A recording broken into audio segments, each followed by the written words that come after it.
So yun guys, isang panibagong araw naman sa ating lahat. Welcome back sa aking munting channel. So for today's vlog ay update ko kayo muli sa aking munting backyard kasi may ginawa akong kahapon. Hindi ko lang na vlog. Nagdagdag tayo ng isang breeding pen para sa ating basilan. And then sa mga iba pa nating mga manok na may breed. So yung update pala sa ginagamot natin na mga sisiyo is okay na. Pakita ko sa inyo. Yan. Okay na siya. So hindi ko kasi napicturan to nung yung isang mata niya is nakaganon lang. So may kwansa.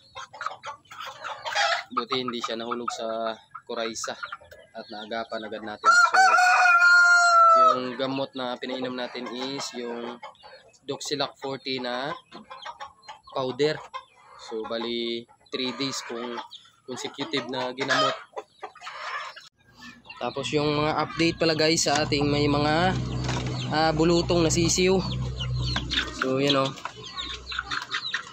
Okay na rin. So yan guys o. Wala na rin. Yan, hindi lang makapokus yung camera kasi gumagalaw. So disclaimer lang na no animals were harmed in making this video. So yan, malulusog na sila. Ito yung pinakamaliit. Pero bilog rin yung katawan niya. Yan o. Okay, so kakatapos ko lang silang pakainin din. So yan yung ating Shamo na isa. So yan. May buyer na to kaso hindi pa niya kinuha. Yan guys. Tapos yung ating Shamo asil dyan. Papakita ko sa inyo.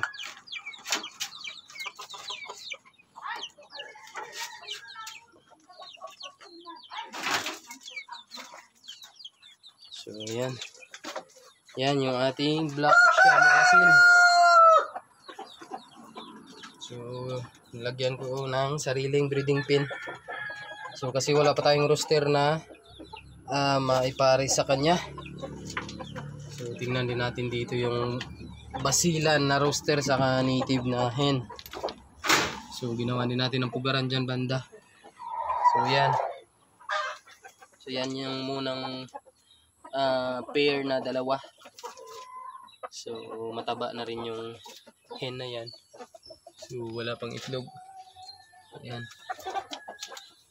Yan o.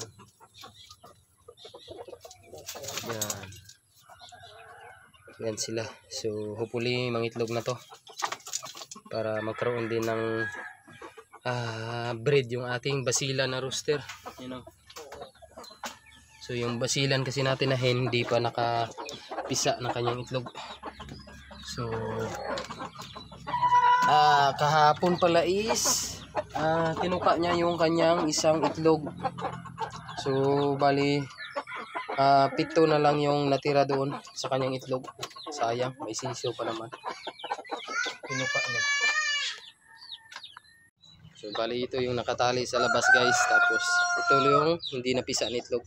Bali 4 yan. So tinapon ko na ng isa. So bali dito siya namisa. Yan yung kanyang pugad. Ayan.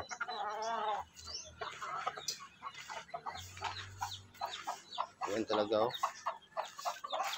Pintas. So ito na yung Shamo natin. Ayan. Malaki na. So ayan. Yan yung ating asil. So yan guys oh. Tapos yung mga heritage breed natin dito. Ayan. Yung ating basilan, no? Kakatapos lang kumain, bumaba muna siya sa pugaran. Tapos dito yung ating native saka Brahma. Yan o. Tapos yung ating Shamo na hen.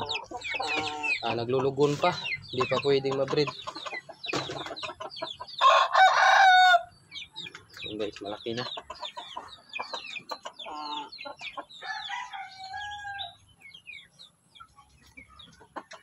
Yan o.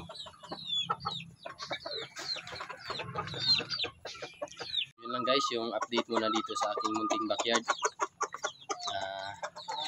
Na ipisto ko na yung mga kulungan. Yan. So bali yung dati dito is tinanggal ko muna kasi nabulok na yung plywood sa likod. So yung gagawin natin doon,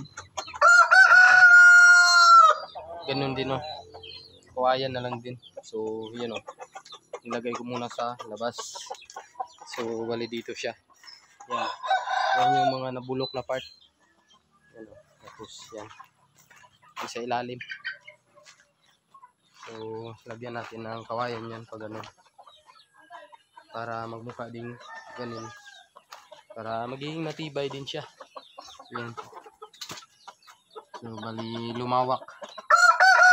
Lumawak lang bigla dito. Kasi hindi pa nalagay yung isang kulungan. So pag nalagay yun, bali dito din siya. Banda. So pinasok lang dito sa yung paa ng kulungan na to para magkasya.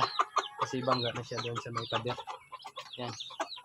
So kasi maliit lang yung space natin, i-maximize lang natin para marami tayong malagay na mga manok. So bali gagawin ko rin yung 4 na kwarto kasi 2 kwarto lang yun dati, sobrang laki naman. So para marami yung malagay natin, gawin ko yung 4 na kwarto para kung may gagamutin tayong mga manok, pwede rin natin ilagay doon, ma-separate agad natin. Ayan yung ating pula. Ganda na. So yun lang guys for today's vlog. Maraming salamat. Update lang tayo dito sa ating munting backyard. So bye bye. God bless.